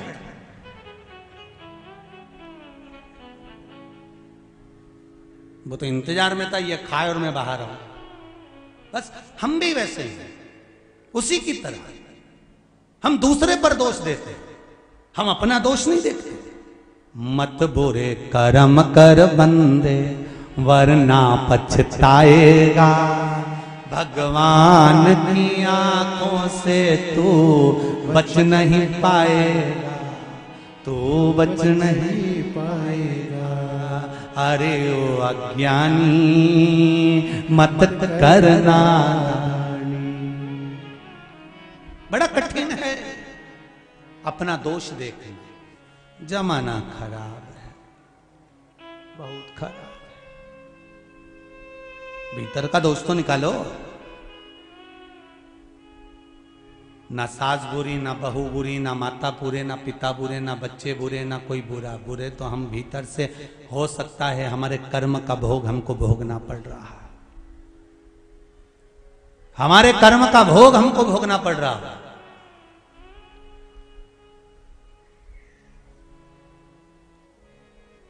इसीलिए बार बार कहते हैं, अरे मिलती है राम नाम की दौलत कभी कभी, होती है अपने भाग्य से शिव पुराण कभी कभी। दौलत को पाके तुम कभी अभिमान ना करो, दौलत को पाके तुम कभी अभिमान ना करो।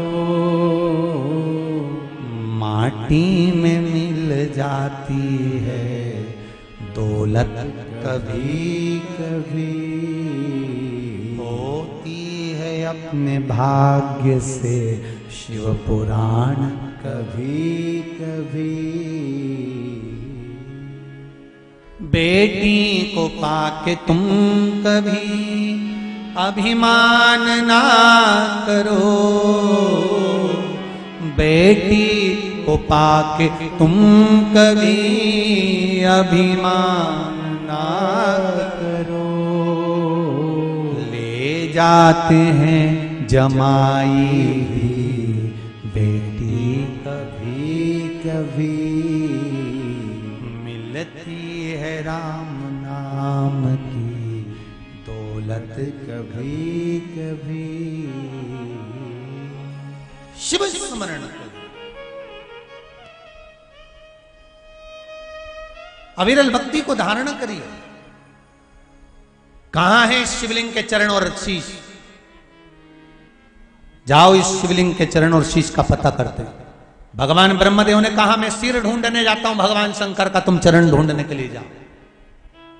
शंकर का मंदिर पूरे भूमंडल पर, पृथ्वी पर जहां शिवलिंग रखा हो, जहां शिवलिंग रखा होता है वो मंदिर नहीं होता, वो शिवालय होता है।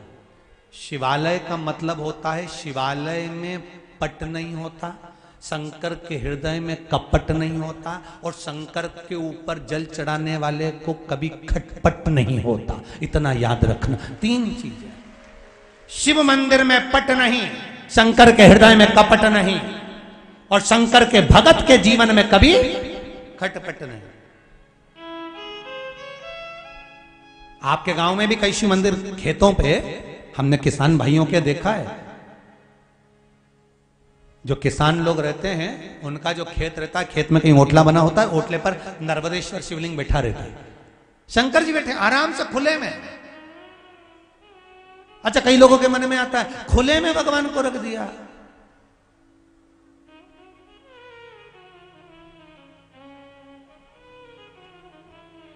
स्वयं पार्वती जी ने एक बार शंकर जी से कह दिया, भगवान विष्णु के मंदिर में ताले लगते हैं, देवी जी के मंदिर में ताले लगते हैं, सारे देवताओं के मंदिर में ताले लगते हैं, तुम्हारा भगत तो ऐसा होता है कहीं पे भी बिठा देता, हमें ताले की जरूरत ही नहीं होती। शंकर भगवान बोले हमारे पास कुछ होएगा तो ले जाएगा, कुछ हो तो ले जाएगा।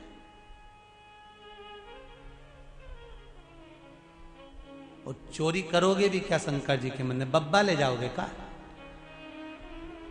और क्या डमरू ले जाओगे? बजाओगे भी तो लोग तुमको बजाओ तो सही, लोग भी कहेंगे बताओ जिस दिन से शिव पुराण की कथा सुनिए बेचारा पगला हो गया, बजाता फिरता डमरू। और क्या ले जाओगे? त्रिशूल कि धतूरा?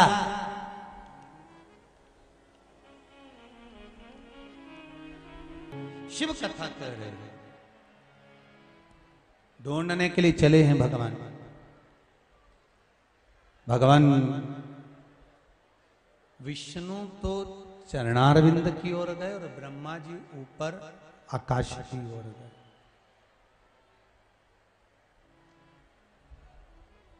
एक बात ध्यान रखिए अपने जीवन में,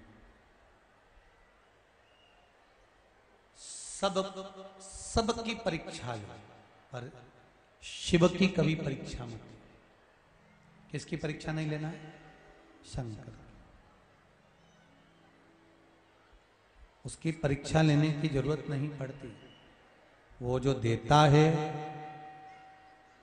तो इतना देता है, भगवान जब देता है तो छप्पर फाड़ कर देता है, और भगवान जब लेता है तो तन का कपड़ा भी फाड़ लेता है। उसकी देने की भी रीति है तो लेने की भी रीति है। देता और लेता दोनों। लो परीक्षा, सबकी परीक्षा लो पर देवाधिदेव महादेव की नहीं लेना।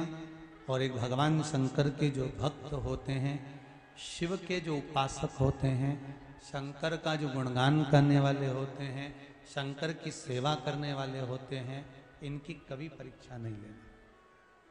आप सबसे भी एक निवेदन है, कोई अगर शिव जी के मंदिर जाता हो, एक लोटा पानी चढ़ाता हो, अपने ही गांव की माताएं जाती हैं, अपने गांव के पुरुष लोग जाते हैं, बच्चे लोग जाते हैं, तो कोई अगर शिव के मंदिर जा रहा है तो उसके ऊपर कभी ना तो कोई उंगली उठाए, ना कोई अपशब्द कहे, ना कोई ताना दे, ना कोई आड़ी टेढ़ी बात कहे।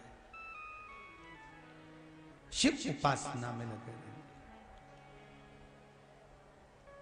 शंकर के भगत पर अगर कोई उंगली उठती है तो जिसने उठाई है उसका पूरा वंश समाप्त हो जाता है, पूरा वंश नहीं।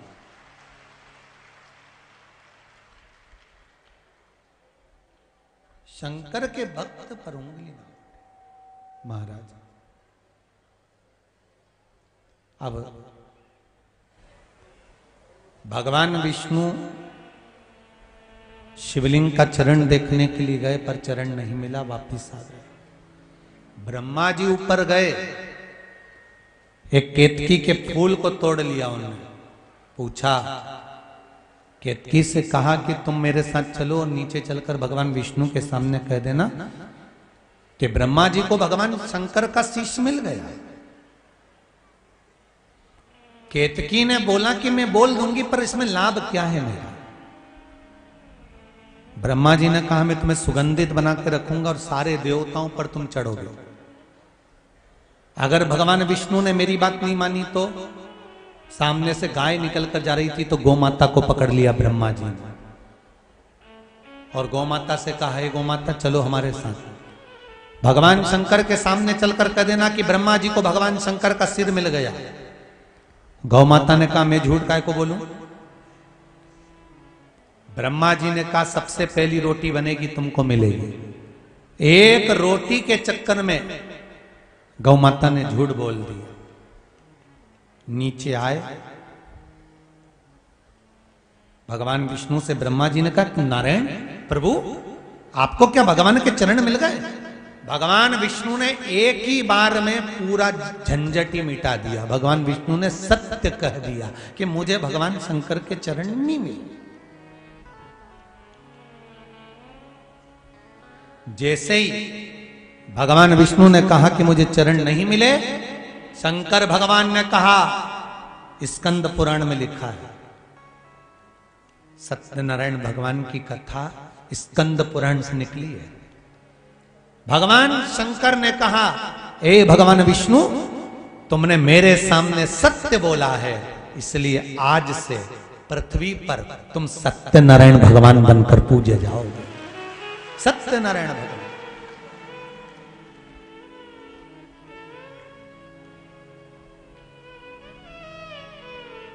शिव जी को प्रिय है क्या? शंकर भगवान को प्रिय क्या है? सत्यम शिवम सुंदर। शंकर भगवान को सबसे ज्यादा प्रिय है सत्य। इतने सारे गांव के लोग बैठे हुए हैं और इतने लोग आस्था चैनल पर और फेसबुक पे सुन रहे हैं। आप सबसे पूछना चाहूंगा, पहले अदालत होती थी क्या? बोलते जाओ जितने लोग पुराने बैठे हैं, अदालत होती थी? नहीं। पंचायत भी बाद में बनी। सबसे पहले अगर कुछ निर्णय गांव के लोग लेते थे तो गांव के मुखिया के पास जाते थे और मुखिया शंकर जी के मंदिर में लेकर जाता था और शंकर जी के मंदिर में गंगा जल उठाकर कह देते थे कि बोल सत्य है कि गलत। उतने में निर्णय हो जाता था कि सत्य है कि गलत। कितना विश्वास था, कितना भरोसा था, क्योंकि दुनिया के लोगों को मालूम था कि शंकर के मंदिर में जाकर अगर सत्य नहीं बोला, झूठ बोल दिया तो इसकी जिंदगी नरक जैसी हो जाएगी। शिव को सत्य प्रिय है।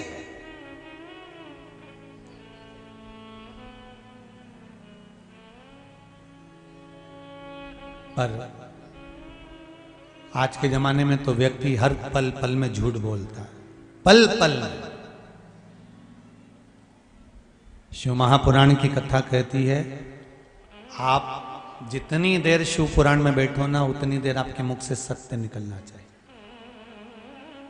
अगर मोबाइल पे बात भी कर रहे हो ना, किसी का फोन आ गया ना, कहां बैठे हो कहीं मत बताओ, जहां बैठे हो वहीं बताओ कि मैं कथा में बैठा हूं, मैं बाहर बैठा हूं, मैं अंदर बैठा हूं, मैं यहां बैठा हूं। सत्य बोलो। पर दुनिया के लोग सत्य कब बोलते हैं? जब किसी मुर्दे को लेकर जाते हैं। राम नाम, अरे बोलो तो जरा अच्छे से। अपन मरेंगे तो दूसरा बोलेगा, अपन कब बोलेंगे? बोल लो जरा, राम नाम सत्य है और जो सत्य है वो सत्य ही रहेगा। दिवाली के दिन छोटा सा बच्चा चिल्ला चिल्ला के बोल रहा था, राम नाम सत्य, राम नाम सत्य। मम्मी आई, मोगरी लेके धो दिया। चुप बैठ। मालूम नहीं है दिवाली का दिन और तू राम नाम सत्य कर, तो बच्चे को सिखा दो कि राम नाम असत्य।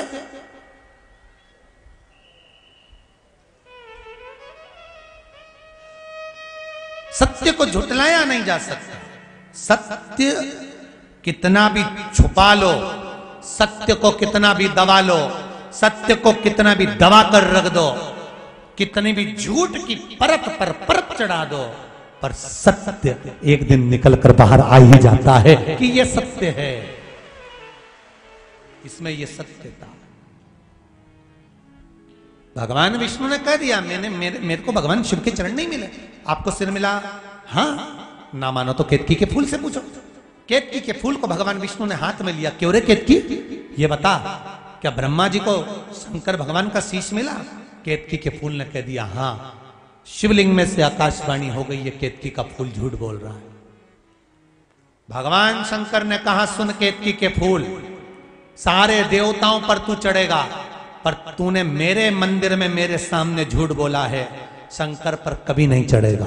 और अगर भूल से भी कोई केतकी का फूल शंकर पर चढ़ा देगा तो 1000 गौ हत्या के बराबर दोष लग जाएगा। मैं तुझे श्राप देता हूं। सारे देवताओं पर केतकी का फूल चढ़ सकता है, पर शिव पर नहीं चढ़ सकता। ब्रह्मा जी ने कहा, अगर विश्वास नहीं हो तो गौ माता से पूछ लो। भगवान विष्णु ने पूछा, गौ माता, आप तो सत्य की मूरत हो मां, आपको लोग मां कहते हैं मां, बोलो, क्या ब्रह्मा जी को शंकर भगवान का सिर मिला है? गौ माता ने कहा, हां, ब्रह्मा जी को सिर मिला है। आकाशवाणी फिर हो गई शिवलिंग में से, ये गौ माता झूठ बोल रही है। गौ माता, शिव कहते हैं गौ माता, तू जगत की मां है और तू झूठ बोल रही है। ए गौ माता, मैं शंभु शंकर कैलाश अधिपति शिव तुझे श्राप देता हूं, तेरा पूरा शरीर पूजा जाएगा पर तेरा मुख अपूज्य माना जाएगा। गौ माता, तूने मुख से झूठ बोला है। और गाय माता ने एक बार झूठ नहीं बोला, 2 बार बोला। ये तो कथा हो गई ना जाने कितने सतयुग पहले की। और एक कथा आती है त्रेता की, जब राम जी वन गए, फाल्गु नदी के तट पर राम जी भिक्षा मांगने गए, सीता जी ने ब्राह्मण को बुलाकर पिंडदान करवाया। तब एक भाग पिंड का गौमाता को दिया। जब राम जी आए और सीता जी से कहा, ये लो अन्न का भाग और जाओ पिंड बना कर लाओ, सीता जी कहती हैं, पिंडदान तो मैंने कर दिया। कहां कर दिया पूछ लो। ब्राह्मण से पूछा, बोले ब्राह्मण देवता पिंडदान करा कि नहीं करा? सीता जी के सामने ब्राह्मण ने झूठ बोल दिया। ब्राह्मण देवता कहते हैं, प्रभु, माता जानकी ने कोई पिंडदान नहीं करा। सीता जी की आंख से आंसू झलक गए। कहा, ए ब्राह्मण देव, आपने पिंडदान करवाया है, आप झूठ बोलते हो। मैं आपको श्राप देती हूं ब्राह्मण देवता, तुम कितना भी जोड़ लेना, तुम्हारे यहां हमेशा कमी पड़ेगी। और ब्राह्मण कितना भी जोड़े, उसके यहां हमेशा कमी पड़ती है। ये सीता जी का श्राप था। दूसरा, गौ माता, आप तो सत्य बोलो। गौ माता ने सोचा, बालू रेत का पिंड बना कर दिया था फाल्गु नदी की, क्या मेरा पेट भराएगा? क्या मेरा पेट भराएगा? और फाल्गु नदी की रेत मैंने खाई, कौन पेट भराएगा? गौ माता ने झूठ कह दिया। सीता जी ने कोई पिंडदान नहीं। सीता जी ने श्राप दे दिया, गौ माता, तेरा पूरा शरीर पूजा जाएगा पर तेरा मुख अपूज्य रहेगा।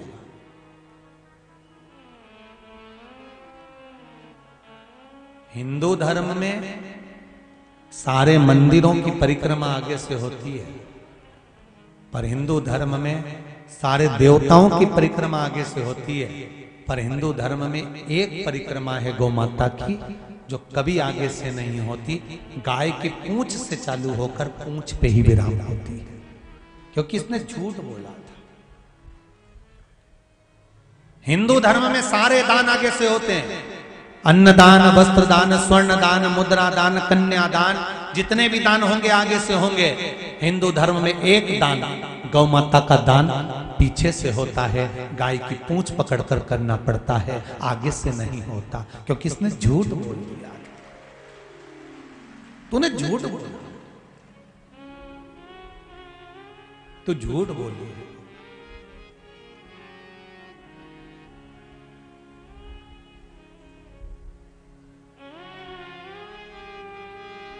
शिव,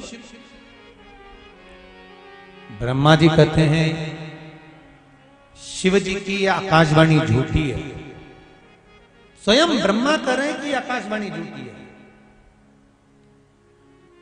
शंकर भगवान प्रकट हो गए और प्रकट होकर तुरंत भगवान शंकर ने अपने पैर के नखून को तोड़ा और पैर का नख तोड़कर भगवान शंकर ने उस नख को फेंका, काल भैरव को प्रकट कर लिया और कहा, जाओ काल भैरव, ब्रह्मा जिस वाणी से झूठ बोल रहा है, जिस मुख से ब्रह्मा झूठ बोल रहे हैं, इस मुख को काट दो,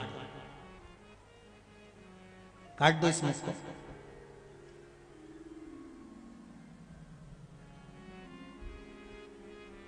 शीश कटा ब्रह्मा का, क्योंकि झूठ बोल रहे थे। शंकर भगवान की प्रियता एक ही चीज में है, उनको सत्य प्रिय है। आप शिव को कुछ दें ना दें, आप शंकर भगवान को कुछ प्रदान करें ना करें, पर शिव को देना है तो सत्य जरूर दीजिए।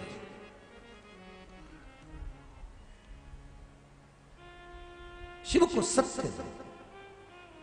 सत्यम शिवम सुंदर, शिव को सत्य दीजिए। सत्य जब मिलेगा तो शिव मिलेंगे, और शिव मिलेंगे तो जीवन सुंदर हो जाए अपने आप। आपके जीवन की सुंदरता अपने आप प्रकट हो जाएगी, अपने आप। देखो, एक पत्र में किसी ने लिखा है, पत्र इतने सुंदर सुंदर हैं और सबने अपने अपने मन के भाव लिखे हैं।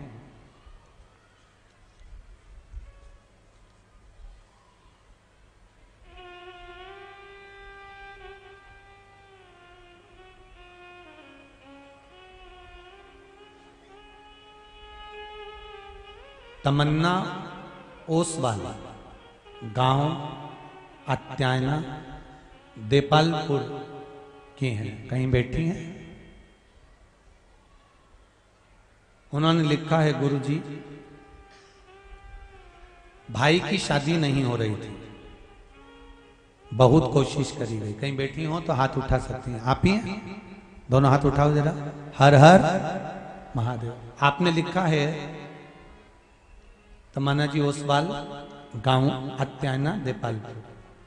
आपने लिखा है बहन कि भाई की शादी नहीं हो रही थी गुरुदेव, सब जगह से हार चुके थे, तब पशुपति व्रत करवाया और व्रत का चौथा ही दिन था कि मेरे भाई की सगाई हो गई और उसकी शादी हो रही है। महाराज बहुत बहुत साधुवाद बहन, बैठ जाइए। हर हर महादेव। एक पत्र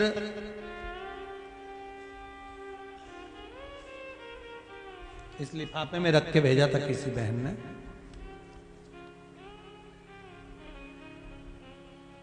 विनीता रावलिया सनावदिया से हैं, कहीं बैठी हो तो हाथ उठा सकती हैं, कहीं पर बैठी हो तो हाथ उठाएं।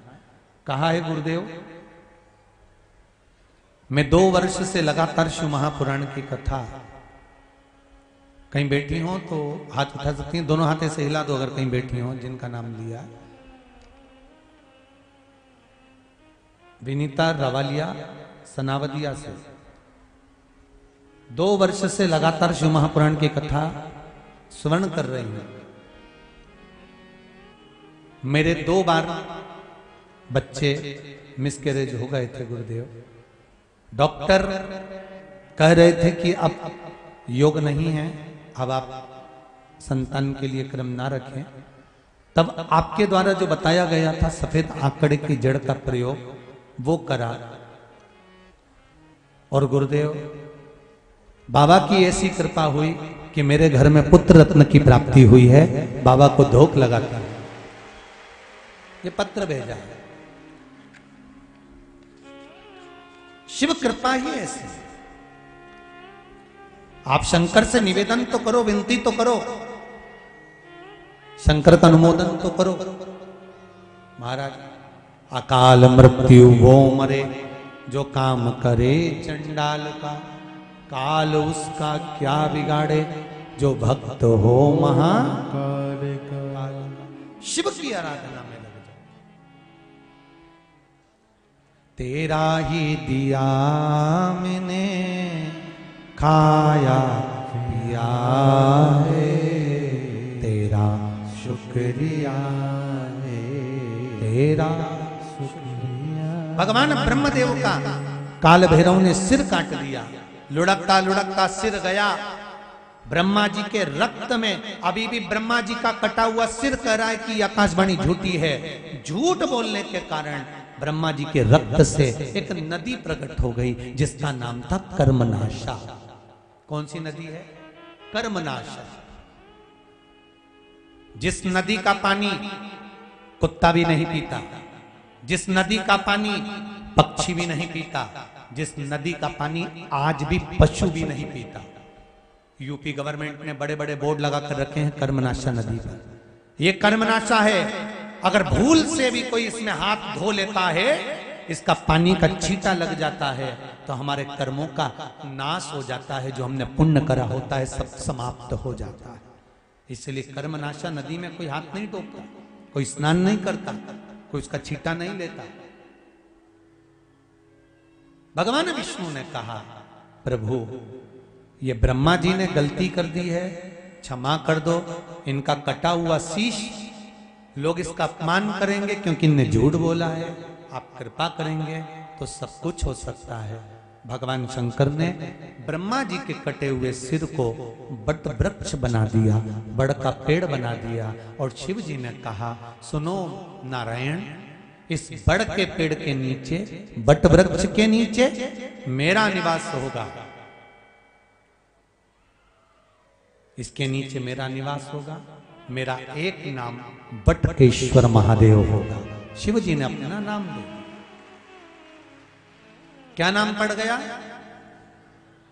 बटकेश्वर महादेव, शिव जी का नाम। और बटकेश्वर महादेव का एक नियम है, अगर कर्जा ज्यादा हो जाता है, कोई पैसे खाकर भाग गया हो, नहीं दे रहा हो, या कर्जा बढ़ गया हो, तो बड़ के पेड़ के नीचे दही का शिवलिंग का निर्माण किया जाता है। काय का निर्माण करना है? दही का शिवलिंग। और दही के शिवलिंग का निर्माण कर कर उसका पूजन कर कर, जिससे अपने को पैसे लेना है या कर्जा चुकाना है, शिव जी से पूजन कर कर, बोल कर, आराधना कर कर, उस शिवलिंग की पूरी आराधना करने के बाद, पूजन करने के बाद अपनी मनोकामना कर कर उसका विसर्जन कर दिया जाता है। भगवान देवाधिदेव महादेव से विनती करते हैं कि हे बाबा बटकेश्वर महादेव, हमारे कर्जे से हमें मुक्त करे और हमारा गया हुआ पैसा जिन जिन के पास है वो वापिस आए। बाबा 3 महीने में बटकेश्वर महादेव पैसा देना प्रारंभ कर देते हैं। जिससे पैसा लेना होता है वो देना चालू कर देता, कर्जा भी धीरे धीरे चुक जाता।